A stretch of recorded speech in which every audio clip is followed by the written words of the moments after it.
계약 상황을 이행하지 못했던 건 테넌트가 렌트를 못 내서 시작이 아닙니다.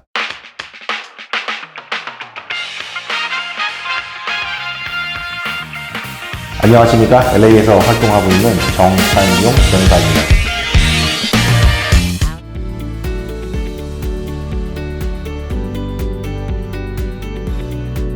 캘리포니아 레벨에서는 커머셜 테넌트에 대한 프로텍션이 없고 LA나 롱비치에서는 프로텍션이 있고 LA 카운티도 있고, 하지만 전혀 없는 곳은 어떻게 되는 것이냐, 또는 9월 말일 이후로는 프로텍션이 없는데 커머셜 테넌트에게는 뭐 대책이 없는 것이냐 라는 문제가 생깁니다. 이 상황에서는 좀 저는 근원적으로 다시 계약법이라는 개념 또는 계약서라는 개념으로 돌아와서 좀 다시 검토할 필요가 있다고 생각이 됩니다. 뭐 없는 법안이 만들어지면 좋겠지만 그런 것이 없어서 프로텍션이 없다면 기존에 있는 법안에서 어떤 해답을 찾으려고 한번 노력해 볼 필요가 있는 것 같아요. 그 첫 번째가 force merger라는 겁니다. 이 모든 계약서, 특히나 커머셜 리즈는 굉장히 스탠다드하게 항상 100%는 아니더라도 90% 이상 포함하고 있는 것이 force merger라는 조항이 있습니다. 이 force merger는 이 안에서 이렇게 얘기합니다. 이 계약 당사자가 계약의 사항을 이행하려고 노력을 할지라도 지진이 나고 홍수가 나고 전쟁이 나고 또는 노조가 파업을 하고 또는 정부의 규제가 어떤 행위를 못하게 막고 이런 상태일 때는 계약 이행을 못한다 해도 사실은 그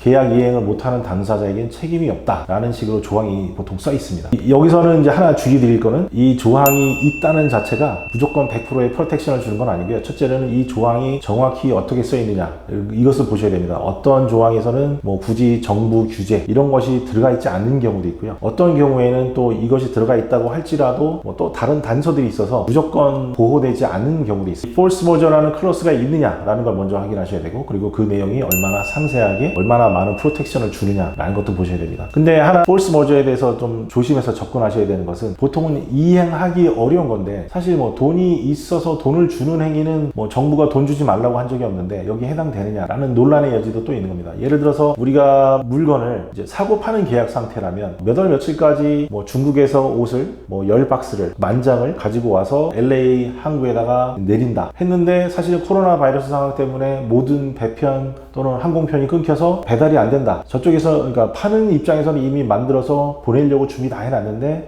보낼 방법이 없었다. 근데 그것은 정부 규제 또는 코로나라는 어떤 상황 때문이었다. 흔히들 폴스 모저가 적용이 되면서 이 프로텍션을 주거든요. 커머셜 리스 상황에서 제가 말씀드리지만 사실 폴스 모저라는 이 조항은 굉장히 많은 경우에 코로나 상황 때문에, 그거에 관계한 정부 규제의 상황 때문에 사실 적용될 가능성이 여러 군데에서 사실 있을 수 있습니다. 어쨌든 이 커머셜 리스로 돌아간다면, 하지만 여기서 지금 테넌트가 못하는 행위, 정부 규제 때문에 못하는 행위는 돈을 못 낸다? 라는 게 이제 이게 과연 말이 되나? 라는 겁니다. 아까 말한 시조리에서는 코로나 때문에 영업을 지장을 받으면 그냥 안 내도 된다, 그러니까 못 내도 이빅션 당하지 않는다 라는 것이 있는데, 그 조례가 없는 상태를 지금 우리는 얘기하는 거잖아요. 그렇죠? 그러면 force merger 조항에 의하면 이런 상황에서 계약 이행을 못한다고 할지라도 정당화할 수 있는 여지가 있다라고 보는 건데, 사실은 따지고 보면 돈은 그냥 있으면 주는 거지 정부가 돈 내라고 내지 말라고 한 적도 없는데 이건 어떻게 적용되는 겁니까?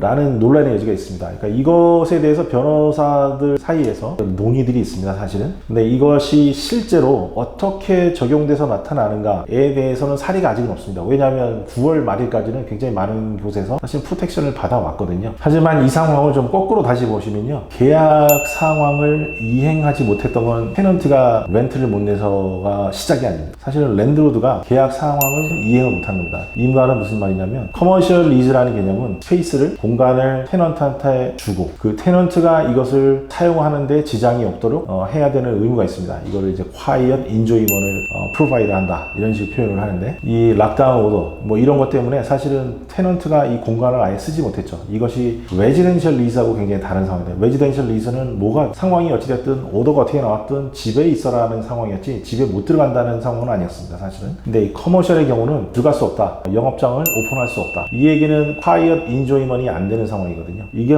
그래서 force merger 상황이 된다는 겁니다. 정부 명령에 의해서 사실은 랜드로드가 자기의 계약 의무를 이행 못하는 상황이 되는 것이죠. 그러면 테넌트 입장에서는 계약이라는 건 이렇습니다. 내가 주면 받는 게 있는 거거든요. 주고 받으니까 계약입니다. 일방적으로 한 사람이 상대방에게 주기만 하면 이건 선물이지 계약이 아닙니다. 하지만 내가 이걸 줄 테니 너는 나한테 이걸 달라. 좋다 하고 주고받는 게 계약이거든요. 내가 스페이스를 주고 quiet enjoyment을 하게 해줄 테니 너는 나한테 매달 얼마씩 내라. 이게 커머셜 리스 계약이거든요. 근데 처음부터 공간이 quiet enjoyment가 주어지지 않는다. 그럼 테넌트 입장에서는 왜 돈을 그냥 무조건 내야 되느냐라는 문제가 생기는 것입니다. 그럼 이 상황에 대해서 하나 이제 말씀드리면 아까 처음에 말씀드렸듯이 계약서에 정확히 어떻게 써 있느냐, 그리고 구체적인 상황은 어떠느냐, 그죠? 이런 것에 따라서 법 적용이 다를 수 있습니다. 락다운 오더가 얼마나 길었느냐, 그죠? 한 달 동안 영업을 못하도록 막았지만 그 다음 달부터는 여태까지 있었던 한 5, 6개월 이상 계속할 수는 없겠죠. 그러니까 상황에 따라서 많이 바뀌는 것이기 때문에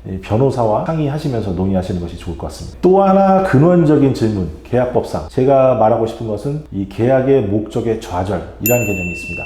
frustration of purpose 이런 식으로 이제 나오는데 판례들에는 계약을 하는 데는 이유가 있습니다. 물건을 사고 팔 때 옷을 내가 팔 테니 당신은 나한테 돈을 주시오. 그죠? 서비스, 내가 집을 지어 줄 테니 당신은 나에게 돈을 주시오. 이런 식으로 어떤가 뭔가를 하는 이유가 있거든요. 목적이. 커머셜 리즈에는 목적이 스페이스를 주면 이 스페이스를 어디에다 쓴다 라는 이게 항상 커머셜 리즈 계약서 보시면 1항, 2항 이 정도에 항상 그 얘기가 나옵니다. 이 스페이스에서는 미용실을 한다. 이 스페이스에서는 식당을 한다. 근데 그것이 아닌 목적으로는 사용하려면 랜드로드의 동의를 받아야 한다. 뭐 이런 식으로 써 있거든요. 그럼 이 목적이 지금 어느 당사자의 잘못이 아니지만 더 큰 자연재해 수준의 어떤 불가항력의 이유로 그것 때문에 좌절돼서 목적 실현 자체가 안 되는 상황이다. 이런 상황에서는 계약 당사자가 자기가 이행해야 될 계약 사항을 이행하지 못하는 것으로부터 excuse 된다. 또는 못한다 할지라도 justify 된다. 이런 식으로 이제 판례들이 있습니다. 이런 상황으로 본다면 코로나 바이러스를 위해서 또 락다운 오더로 인해서 지금 영업을 계속 할 수 없었던 이 상황은 지금 우리가 왜 처음부터 커머셜 리스를 사인했느냐, 여기에서 비즈니스를 하고 그래서 돈을 벌어서 렌트를 내는데 이것이 지금 처음부터 안 되고 있지 않느냐 라는 상황은 어떻게 보면 굉장히 이 판례들이 적용될 수 있는 여지가 많다 이렇게 볼 수도 있습니다. 그래서 이거에 대해서도 이 변호사들 사이에서는 굉장히 논의가 지금 뭐 아직은 이론적으로만 있지만, 근데 이제 제가 말씀드린 대로 아까 말한 force merger나 frustration of contractual purpose 이런 것들은 사실은 9월 말일 이후로는 특히나 롱비치, LA 카운티 지역에서도 어떤 새로운 조례가 나와서 프로텍션을 더 주지 않는다면, 또는 이미 다른 어떤 지역에서는 이것에 대해서 많은 논의들이 있을 겁니다. 사실 왜냐하면 테넌트가 렌트를 못 내는 것은 지극히 테넌트의 잘못이 아니거든요. 현재의 상황에서는.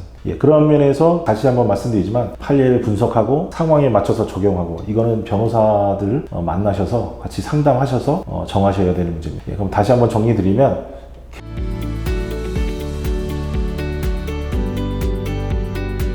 캘리포니아 주법으로는 커머셜 테넌트에 대한 프로텍션이 없습니다. 현재로는. 앞으로도 딱히 만들고 있는 법안조차 없습니다. 그러면 시나 LA시, 롱비치, LA 카운티, 저희가 지금 기존에 있었던 그 메저에 대해서 얘기했잖아요. 네, LA는 특이하게 기한 없이 로컬 이머전시가 해제될 때까지로 되어 있습니다. 그러니까 이거는 프로텍션이 굉장히 꽤 길고 크다라고 볼 수 있는데, 이것이 과연 확실하게 어떻게까지 적용되느냐, 이건 좀 지켜볼 여지가 있죠. LA시를 제외한 다른 지역에서는 대부분 9월 말일날 프로텍션이 끝납니다. 10월 1일부터는 이빅션 케이스가 시작될 겁니다. 이 상황에서 아까 말했듯이 force merger나 또는 frustration of purpose, 이거에 대한 이런 판례가 어떻게 적용되느냐라는 것이 또 굉장히 많은 이슈가 돼서 선례가 하나씩 둘씩 나오기 시작할 거라는 생각이 듭니다. 그래서 다음 시간에는, 저번에는 저희가 캘리포니아 주 법을 봤잖아요. AB 3088. 약간 어떻게 보면 좀 난데없다 싶게 갑자기 이제 뉴스에 보셨겠지만 그 CDC, 미국 그 연방 질병관리본부, 이곳에서 테넌트 이빅션을 제한하는 에이전시 오더를 냈습니다. 이것이 9월 4일부터 적용되는데, 이 내용은 무엇이고 이것이 우리 일상에 어떻게 적용되는가에 대해서 좀 분석을 해보겠습니다. 그리고 또 하나는 LA시 그 조례, 저희가 오늘 커머셜 리즈에 대해서만 얘기를 했는데 같은 조례거든요. 같은 조례를 만들 때 레지덴셜 테넌트에 대한 프로텍션도 줬는데, 이 프로텍션이 사실은 AB 3088보다 더 강하고 지속기간도 훨씬 깁니다. 그러면 이것은 AB 3088과 만날 때 어떻게 적용되느냐 라는 문제에 대해서도 또 얘기하도록 하겠습니다. 지금까지 시청해 주셔서 감사드립니다.